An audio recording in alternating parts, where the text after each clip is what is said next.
সম্প্রতি বেশ কিছু জনমুখী উদ্যোগ হাতে নিয়েছে কেন্দ্র ও রাজ্য সরকার। এইসব উদ্যোগে আগামী দিনে সরাসরি লাভবান হবেন সাধারণ মানুষ।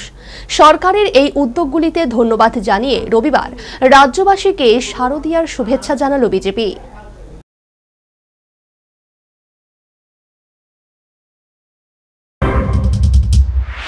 ত্রিপুরা সুন্দরী মন্দিরে নতুন পরিকাঠামো উদ্বোধন করে রাজ্যে ধর্মীয় পর্যটনের এক নতুন ক্ষেত্র খুলে দিয়ে গেলেন প্রধানমন্ত্রী নরেন্দ্র মোদী।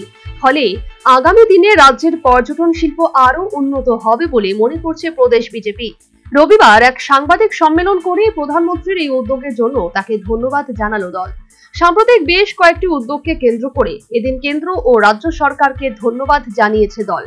জিএসটি 2.0 এর আগামী দিনে সাধারণ নাগরিকরা ব্যাপক লাভবান হবে। পাশাপাশি প্রধানমন্ত্রীর স্বদেশী দ্রব্য ব্যবহারের আহ্বান নিয়েও জনগণের সহযোগিতা আহ্বান করে প্রদেশ বিজেপির সভাপতি। জিএসটি নতুন পরিকাঠামোর প্রসঙ্গ তুলে এদিন প্রদেশ বিজেপির পক্ষের সভাপতি রাজীব ভট্টাচার্য বলেন, জিএসটি আমাদেরকে রিডিউস করে আমাদের যারা গরিব অংশের মানুষের যে দীর্ঘদিনের যে আমাদের একটা প্রত্যাশা, যে ক্রয় ক্ষমতা, সেটাকে বৃদ্ধি করার লক্ষ্যে আমাদের দেশের যশস্বী প্রধানমন্ত্রী নরেন্দ্র মোদীজি এই জিএসটি 5% আর 18% দুইটা স্ল্যাবে রাখা হয়েছে। এবং অনেক অনেক ক্ষেত্রে আমরা দেখেছি যে জিএসটি 0% করা হয়েছে, উইদাউট জিএসটি করা হয়েছে। এটা আমাদের কাছে ভারতবাসী হিসেবে আমাদের কাছে একটা বড় পাওনা।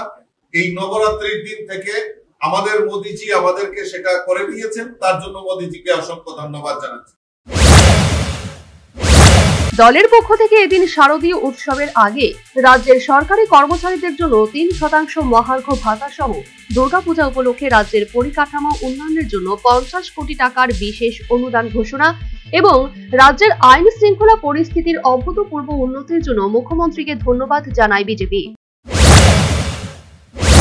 ইতিমধ্যে আমাদের রাজ্যেও এই উৎসবকে কেন্দ্র করে আমাদের রাজ্যের মাননীয় মুখ্যমন্ত্রী ইতিমধ্যে যারা আমাদের সরকারি কর্মচারী রয়েছে তাদের 3% দিয়ে দেওয়ার কাজ আমাদের রাজ্যের মাননীয় মুখ্যমন্ত্রী সেটা ঘোষণা করেছেন, সেটা বাস্তবায়ন করছেন। এবং রাজ্যের সবচেয়ে বড় যে জিনিস সেটা হলো আইন শৃঙ্খলা, নিরাপত্তা। আজকে আমরা দেখলাম যে বিগত 3 দিন ধরে মানে আমরা ষষ্ঠী থেকে দশমী পর্যন্ত পূজা জানতাম, কিন্তু এখন মানুষের মধ্যে এত উচ্ছ্বাস, মানুষের মধ্যে যে মানে আত্মবিশ্বাস ফিরে এসেছে যে না আমরা সুরক্ষিত। সেই কারণে প্রায় তৃতীয়া রাত থেকেই দেখলাম যে আমরা পূজার প্যান্ডেলগুলিতে ভিড় জমানো শুরু হয়েছে এবং বিভিন্ন জায়গায় মানুষের যে সমাগম, মানুষের যে আনন্দ উল্লাস। পাশাপাশি বিরোধী সিপিএম এর এক মন্তব্য নিয়ে কটাক্ষ করলেন প্রদেশ বিজেপি সভাপতি। সম্প্রতি সিপিএম এর তরফে সমাজতন্ত্র সম্পর্কে মুখ্যমন্ত্রীর জ্ঞান নিয়ে প্রশ্ন তোলা হয়। এর জবাবে এদিন সভাপতি সিপিএম দলের নেতা নেত্রীদের বিলাসিতার উদাহরণ তুলে ধরে পাল্টা প্রশ্ন ছুড়ে দেন। Bureau report, News vanguard.